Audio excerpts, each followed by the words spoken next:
Hello అందరికీ welcome back to our channel. It's me మనసు పలికే మాట.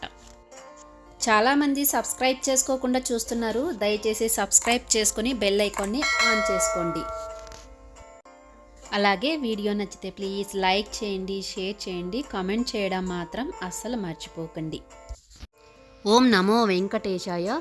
నేను 7 శనివారాల వ్రతం కూడా కంప్లీట్ చేశానండి. సో ఆ వీడియోలో నేను పాటించిన నియమాలు, అలాగే పూజా విధానం, నైవేద్యం, దేవుడికి ఏం సమర్పించాలి, ఎటువంటి నియమాలు పాటించాలి, అదేవిధంగా ఖచ్చితంగా మనం నాన్ వెజ్ తినకుండా ఉండాలా, అలాగే ముడుపు కట్టాలా లేదా అన్ని వివరాలు కూడా ఈ వీడియోలో తెలియజేస్తాను. వీడియోని అయితే స్కిప్ చేయకుండా చూస్తేనే మీకు పూర్తి వివరాలు అనేది అర్థమవుతుంది. అప్పుడే మీరు ప్రశాంతంగా మీ పూజ అనేది చేసుకోవచ్చు. సో ముఖ్యంగా మనం ఈ వ్రతంలో మనం ఇంటిని శుభ్రపరచుకోవాలి. అంటే మనం మార్నింగ్ పూజ అయినా చేసుకోవచ్చు, ఈవినింగ్ అయినా చేసుకోవచ్చు, లేదా 2 పూటలు కూడా చేసుకోవచ్చు అనమాట. కాకపోతే మనం మార్నింగ్ ముందుగా మనం తలస్నానం చేసిన తర్వాత గుమ్మం అంతా కూడా నీట్గా కడిగేసుకొని పూజ అనేది కూడా నిత్య దీపారాధన అంటాం కదా, మనం డైలీ చేసుకునే పూజ అయితే ఖచ్చితంగా చేసుకోవాలి. మీరు కావాలనుకుంటే ఈ ఇంటి ముందర క్లీనింగ్ ఇదంతా కూడా ముందే రోజు కూడా చేసుకోవచ్చు. తర్వాత నేనైతే ఇక్కడ ముందుగా దీపారాధన అయితే చేసుకున్నాను. తర్వాత ఇంటి ముందు గుమ్మం ముందు కూడా దీపాలు అయితే వెలిగించుకున్నాను. ఆ తర్వాత మనకు దేవుడికి ఏమేం కావాలి పూజలో అన్నీ కూడా సిద్ధం చేసుకున్నాను. ఇప్పుడు మీకు కూడా చూపిస్తాను, చూడండి. మనకు ఈ పూజలో ఖచ్చితంగా కావాల్సింది వెంకటేశ్వర స్వామి యొక్క ఫోటో, అంటే కుటుంబ సమేతంగా ఉన్నటువంటి ఫోటో అన్నమాట. అంటే పద్మావతి అమ్మ అలాగే లక్ష్మీదేవి ఇద్దరూ ఉండాలి, వెంకటేశ్వర స్వామి కూడా ఉండాలన్నమాట. అలాగే పూజకు కావాల్సిన దీపాలు, తర్వాత నువ్వులతో చేసిన శనీశ్వర దేవుడు, వినాయకుడు. అదేవిధంగా ఈ పూజలో మనం ఖచ్చితంగా పిండి దీపాలు 7 అనేది తయారు చేసుకోవాలి. నైవేద్యంగా నువ్వుల ఉండలు, పానకం, వడపప్పు, పాయసం ఇది నైవేద్యంగా మనం దేవుడికి ఖచ్చితంగా సమర్పించాలన్నమాట. అదేవిధంగా ఫ్రూట్స్ అన్నీ కూడా సిద్ధం చేసుకోవాలి. ఆ తర్వాత మనం కలశం అనేది ఏర్పాటు చేసుకోవాలి. పీఠం పెట్టి దానిపైన మనం కలశం అనేది చేసుకోవాలండి. కలశంలో ఇక్కడ నేను చూపిస్తున్నాను కదా, ఇవన్నీ కూడా వేసుకోవచ్చు, లేదా మీకు ఆనవాయితీ ఉన్న ప్రకారం మీరు కలశం అనేది ఏర్పాటు చేసుకోవాలి. కలశం లేని వాళ్ళు ఏం పర్వాలేదు, దేవుడి ముందు పూజ అనేది చేసుకోవచ్చు. కలశం ఖచ్చితంగా పెట్టాలి అనే నియమం ఏమీ లేదనమాట. సో కలశం అంతా పెట్టుకున్న తర్వాత మనం పూజకి కావాల్సిన ఏర్పాట్లన్నీ కూడా చేసుకోవాలి. అంటే మనము కలశారాధన అనేది మనం దేవుణ్ణి అందులోకి చేస్తున్నాం, అంటే మనం దేవుణ్ణి అక్కడ నిలబెడుతున్నామన్నట్టుగా భావన అయితే ఉంచుకొని పూజ అనేది స్టార్ట్ చేసుకోవాలి. తర్వాత ఈ పూజలో ఖచ్చితంగా ముడుపు అనేది కట్టుకోవాలండి. అంటే మన కోరిక ఏదైతే ఉందో దాన్ని మనం ముడుపు రూపంలో దేవుడి ముందు పెడుతున్నామన్న అర్థం అన్నమాట. సో దానికోసం మనకు కావాల్సింది పసుపు కలర్ క్లాత్. ఇన్ కేసు పసుపు కలర్ క్లాత్ లేకపోతే ఏం పర్వాలేదు, వైట్ కలర్ది ఉంటే దాన్ని ఒక పసుపు నీళ్ళు చల్లి అందులో దాన్ని ముంచిన తర్వాత ఎండలో ఆరబెట్టుకొని ఆ క్లాత్ యూజ్ చేసినా సరిపోతుంది.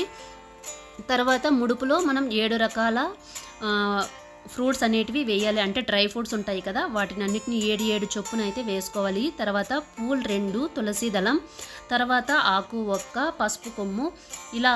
తర్వాత మీరు దేనికోసం అయితే పూజ చేస్తున్నారో దానికి తగ్గట్టుగా ఒక ప్రతిరూపం, అంటే మీ కోరిక ఏదైతే ఉంటుందో దాన్ని అయితే ఈ ముడుపులో అయితే వేయాలన్నమాట. చిన్న చిన్న బొమ్మలు దొరుకుతూ ఉంటాయి. ఇన్ కేసు ఎవరైనా ఇల్లు కోసం చేస్తున్నట్లయితే లేదా పిల్లల కోసం చేస్తున్నట్లయితే, సో అలాంటి చిన్న బొమ్మలు ఉంటాయి కదా, అవి కూడా ఇందులో వేసుకోవచ్చు అనమాట.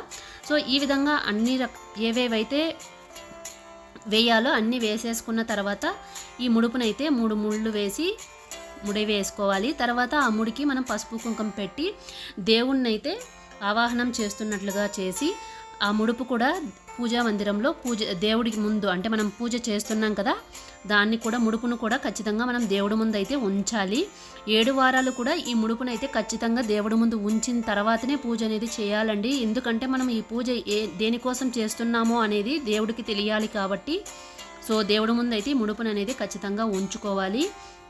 అలాగే శనీశ్వరుణ్ణి నువ్వులతో చేసిన శనీశ్వరుడు అయితే ఖచ్చితంగా ఈ పూజలో ఉపయోగించాలండి. ఎందుకంటే మనకు ఉన్నటువంటి శని పోవాలంటే ఖచ్చితంగా శనీశ్వర ఆరాధన అయితే మనం చేయాలన్నమాట.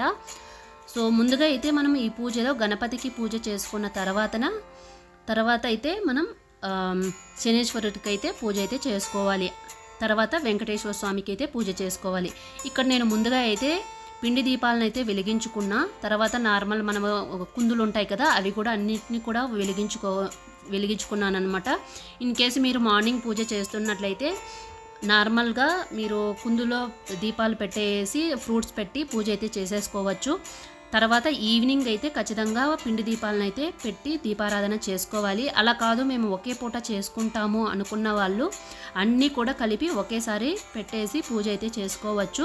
నైవేద్యాలు కూడా అంతే, ఫ్రూట్సు అలాగే చలివిడి, పానకం, నువ్వులుండలు అన్నీ కూడా ఒకేసారి దేవుడి ముందు పెట్టేసి మనం పూజ అయితే చేసుకోవచ్చు అనమాట. సో ముఖ్యంగా ఈ పూజలో మనం వెంకటేశ్వర స్వామికి, శనేశ్వరుడికి, అలాగే లక్ష్మీదేవికి, అలాగే పద్మావతి అమ్మ అంటే అలివేలు మంగమ్మ అందరికీ కూడా అష్టోత్తరాలతో పూజ అనేది చేసుకోవాలండి.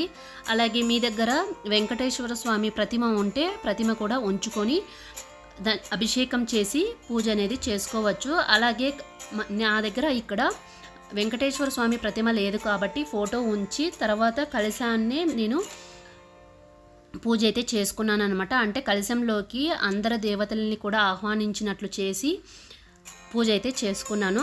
ఆ తర్వాత అష్టోత్తరాలు అన్ని దేవులకు కలిపి అష్టోత్తరాలు అయితే చదువుకోవాలి. ఇన్ కేస్ మనకు అవి రావు అని అనుకున్నప్పుడు యూట్యూబ్లో చూసి లేదా వెంకటేశ్వర స్వామి వ్రతం కోసం మనకు బుక్ కూడా దొరుకుతుంది, ఆన్లైన్లో కూడా డౌన్లోడ్ చేసుకోవచ్చు అనమాట. మీరు అది కూడా డౌన్లోడ్ చేసుకొని కావాలనుకుంటే మీరు చదువుకుంటూ కూడా పూజ అనేది చేసుకోవచ్చు. అలాగే మనం ఆచమనం చేయాలి, తర్వాత వెంకటేశ్వర స్వామికి పూజ అనేది చేసుకోవాలి, గణపతికి పూజ చేసుకోవాలి. ఇలా అన్ని దేవులకు పూజ అనేది చేసుకున్న తర్వాత మనం ఇన్ కేసు బట్టలు ఎవరికైనా పెట్టాలనుకుంటే బట్టలు కూడా పెట్టవచ్చు. ఆ తర్వాత అందరికీ అంటే మనకు దగ్గరలో ఎవరైతే ఉంటారో వాళ్ళని పిలుచుకొని వాళ్ళకి ఫుడ్ అనేది పెట్టాలన్నమాట. అంటే పూజ అంతా అయిపోయిన తర్వాత మనకు బ్రాహ్మణ్స్ మనకు దగ్గరలో ఎక్కడ దొరకరు కాబట్టి మన చుట్టుపక్కల ఉన్న వాళ్ళనే ఎవరినో ఒకరిని పిలుచుకొని వాళ్ళకి అన్నదానం అయితే చేయాలన్నమాట. అంటే వాళ్ళనే సాక్షాత్తు అమ్మవార్లు అయ్యవార్లు వచ్చినట్లుగా భావించి మనం పూజ అనేది చేసుకొని వాళ్ళకు అన్నదానం అయితే చేయాలి. అదేవిధంగా మనము ఈ పూజలో ఖచ్చితంగా బ్రహ్మచర్యం అనేది పాటించాలండి. 7 వారాలు కూడా ఇదే విధంగా పూజ అనేది చేసుకోవాలి. తర్వాత మనము ఇక్కడ పిండి దీపాలు పెడతాం కదా, ఆ పిండి దీపాలను అయితే మనం గోవు అంటే ఆవు ఉంటుంది కదా, ఆవుకైతే తినిపించవచ్చు. లేదా నీళ్ళు పారుతూ ఉంటాయి కదా నది, అందులో అయినా కలిపేయవచ్చు. లేదా మాకు అటువంటి సదుపాయాలు ఏవీ లేవో అనుకున్నప్పుడు ఈ పిండిని ఈ దీపాలన్నింటినీ కూడా మళ్ళీ పొడి పొడిగా చేసేసి తులసి కోటలో అంటే ఎవర తొక్కని చోటు ఉంటుంది కదా పూల కుండీలు, వాటిల్లో అయితే ఈ దీపాల పొడిని అయితే వేసేయచ్చు అనమాట. నైవేద్యాలు అయితే మనం నువ్వులుండలన్నీ కూడా మనమే తీసుకోవాలి. అదేవిధంగా ఈ పెట్టిన దీపాల్లో కొద్దిగా అయినా మనం తినాలండి, ఎందుకంటే అవి దేవుడికి సమర్పించాం కాబట్టి అదే మనకు ప్రసాదంగా భావించి మనం కొద్దిగా అయినా ఆ పిండి దీపాన్ని కూడా తినాలన్నమాట. అదేవిధంగా ఇంకొక విషయం ఏంటి అంటే మనం నాన్ వెజ్ తినచ్చా తినకూడదా అనే కొంచెం డౌట్ ఉంటుంది కదా. నాన్ వెజ్ తినకుండా ఉంటే చాలా మంచిది. ఇన్ కేసు తినేవాళ్ళు ఇంట్లో కొంతమంది అలా ఉండలేక ఉంటారు కదా. సో అలాంటప్పుడు ఏంటి అంటే పూజ ఎవరైతే చేస్తున్నారో వాళ్ళు ఆ శనివారం నాడు తినకుండా ఉంటే సరిపోతుంది. కాకపోతే ముఖ్యంగా ఈ పూజ మనం ఎప్పుడైతే చేయాలనుకుంటామో ఆ ముందు రోజు మాత్రం ఖచ్చితంగా మనం ఇల్లంతా కూడా శుభ్రం చేసుకోవాలి. ఎందుకంటే నాన్ వెజ్ అంతా తింటాం, అంతా తిరుగుతూ ఉంటా అంటూ ముట్టు అంటారు కదా, అవన్నీ ఉంటాయి కాబట్టి మనం పూజ చేసే ముందు మనం ఖచ్చితంగా ఇల్లంతా కూడా శుభ్రం చేసుకోవాలి. తర్వాత ఇంకొక విషయం ఏంటి అంటే ఈ పూజ అనేది భార్యాభర్తలు ఇద్దరు కలిసి చేస్తే ఇంకా చాలా మంచిది. ఇంకొకటి ఏంటి అంటే మనం వాయనం కూడా ఇవ్వాలి. మీకు ఎవరైతే దగ్గరలో అందుబాటులో ఉంటారో వాళ్ళకి వాయనం ఇస్తే కూడా మంచిది. ఇన్ కేసు ఎవరు లేకపోతే తులసి కోట ముందు వాయనం పెట్టేసినా సరిపోతుంది. తర్వాత ఇంకొకటి అంటే 7 వారాలు అయిపోయిన తర్వాత ఏం చేయాలి అంటారు కదా. సో 7 వారాలు అయిపోయిన తర్వాత 8వ వారం మనం సేమ్ యథావిధిగా మనం పూజ ఎలా అయితే చేసుకున్నామో 7 వారాలు కూడా అదేవిధంగా 8వ వారం కూడా పూజ అంతా అయిపోయిన తర్వాత ముడుపు అయితే ఏదైతే కట్టి పెట్టాం కదా ఆ ముడుపు ఖచ్చితంగా మనకు వీలున్నప్పుడు తిరుమలకి వెళ్ళి అక్కడ హుండీలో సమర్పించవచ్చు. లేదా మనకు దగ్గరలో ఉన్నటువంటి వెంకటేశ్వర స్వామి టెంపుల్ ఉంటుంది కదా, అక్కడైనా కూడా హుండీలో వేసేయచ్చు అనమాట. కాకపోతే మనం కోరిక తీరిన తర్వాతే చాలామంది ముడుపు అనేది హుండీలు అయితే వేస్తారు. కాబట్టి నా కోరిక ఇంకా తీరలేదు, ఎందుకంటే మేము కోరిన కోరిక దానికి రిజల్ట్స్ ఇంకా రాలేదన్నమాట. సో దానికోసమే వెయిట్ చేస్తూ ఉన్నాము. సో అది తీరిన తర్వాతే ముడుపు తీసుకొని వెళ్ళి మేము తిరుమలలో అయితే తిరుమల హుండీలు అయితే వేసేస్తామన్నమాట. ఆ తర్వాత మనం మగవారైతే ఖచ్చితంగా గుండు అయితే చేయించుకోవాలి, ఎందుకంటే మనం కోరిన కోరిక అలాంటిది కాబట్టి. సో మనం ఖచ్చితంగా దేవుడికి మనకు ఏదైతే ఎక్కువ అభిమానం ఉంటుందో దాన్ని దేవుడికి సమర్పించాలన్నమాట. సో ఇంట్లో ఎవరైతే మగవాళ్ళు ఉంటారో వాళ్ళు గుండు కూడా చేయించుకోవచ్చు. ఆడవాళ్ళు అయితే గుండు చేయించుకోకూడదని చాలామంది చెప్తూ ఉంటారు, కత్తెరలు ఇస్తే సరిపోతుందని. అది ఎందుకో నాకు కూడా అంతగా తెలియదు. కాకపోతే మ్యాక్సిమం చాలామంది అయితే గుండె అయితే చేయించుకుంటూ ఉంటారు, ఆడవారు కానీ మగవారు కానీ. ఎంతో కష్టమైన కోరిక ఏదైనా కోరుకున్నప్పుడు సో వాళ్ళకి దేనిపైన అయితే ఎక్కువ ఇష్టం ఉంటుందో దాన్ని దేవుడి ముందు వదిలేస్తారనమాట. సో ఆ విధంగా కొంతమంది గుండె అయితే చేయించుకుంటారు. సో ఇలా 7 వారాలు కూడా అంతా అయిపోయిన తర్వాత 8వ వారం అయితే ఖచ్చితంగా అలా చేసుకోవాలి. ఇక్కడ మాది 7 వారాలు అయితే కంప్లీట్ అయ్యాయి. 8వ వారం నేను ఇంకా చేయలేదు. 8వ వారం అయితే నా కోరిక తీరిన తర్వాత నేను 8వ వారం కంప్లీట్ చేసి తిరుమలకి వెళ్ళి ముడుపు సమర్పించుకొని తర్వాత తలనీలాలు ఇచ్చి దేవుడికైతే కృతజ్ఞతలు తెలియజేసుకుంటానన్నమాట. సో మేము యథావిధిగా పూజ అనేది చేసుకున్నాము. తర్వాత అందరినీ పిలిచి అన్నదానం అయితే చేసామన్నమాట. అంటే చుట్టుపక్కల ఉంటారు కదా, వాళ్ళందరినీ పిలిచి అన్నదానం కూడా చేసుకున్నాము. పిల్లలు అయితే ఫుల్ హ్యాపీ అనమాట, ఎందుకంటే వాళ్ళ ఫ్రెండ్స్ అందరూ కూడా వచ్చారు కదా. సో దానికోసమే ఇంకా ఫుల్ హడావిడిగా ఉంది. అదేవిధంగా ఇక్కడ వేరే ఏజ్ అయిన వాళ్ళు కూడా వచ్చారనమాట. వాళ్ళు అడుగుతున్నారు, ఇంత కష్టమైన పూజ ఇంత ఇదిగా ఎందుకు చేస్తున్నావు, అంత కష్టం ఏమొచ్చిందని. ప్రతి ఒక్కరికి ఏదో ఒక కష్టం ఖచ్చితంగా ఉండనే ఉంటుంది, అది ఎవరైనా సరే. కొన్నిసార్లు మన చేతుల్లో ఎంత డబ్బు ఉన్నా కూడా తీర్చలేని కొన్ని కోరికలు ఉంటాయి కదా, డబ్బుతో తీర్చలేని కోరికలు కూడా కొన్ని ఉంటాయి అన్నమాట. సో వాటి కోసం తప్పకుండా మనం దేవుడి యొక్క దయ అనేది మనకు ఖచ్చితంగా కావాలి. దానికోసం మనం కొన్నిసార్లు పూజలు వ్రతాలు అనేది ఖచ్చితంగా చేయాలన్నమాట. అట్లీస్ట్ అలాగైనా మనకు దేవుని పైన ఉన్నటువంటి ప్రేమని దేవుడు తెలుసుకోవాలి కదా. సో దానికోసమే ఇలాంటి వ్రతాలన్నీ కూడా పెద్దవాళ్ళు పెట్టారేమో. అదేవిధంగా ఈ వ్రతం అనేది శనేశ్వర దేవుడే ప్రజలకు చెప్పినట్లుగా కథలో కూడా ఉందన్నమాట. ఈ పూజ అంతా అయిపోయిన తర్వాత మనం ఖచ్చితంగా కథ కూడా ఉంటుందండి, కథను కూడా చదువుకోవాలి.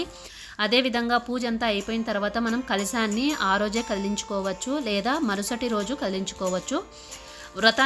కలశం కదిలించకుండా అలాగే ఉంచినప్పుడు ఖచ్చితంగా మనం చీపురుతో ఇల్లు తొడవకూడదు, బట్టతో తుడిచి ఆ మరుసటి రోజు కూడా మనం నైవేద్యంగా దేవుడికి ఏదైనా పెట్టిన తర్వాతే, పూజ చేసుకున్న తర్వాతనే మనం కలశాన్ని అయితే యథావిధిగా కదిలించుకోవాలి. ఇంత ఓపిక్గా నా వీడియో చివరి వరకు చూసినందుకు చాలా థ్యాంక్స్. అలాగే వీడియో నచ్చితే ప్లీజ్ లైక్ చేయండి, సబ్స్క్రైబ్ చేసుకోండి. Thanks for watching.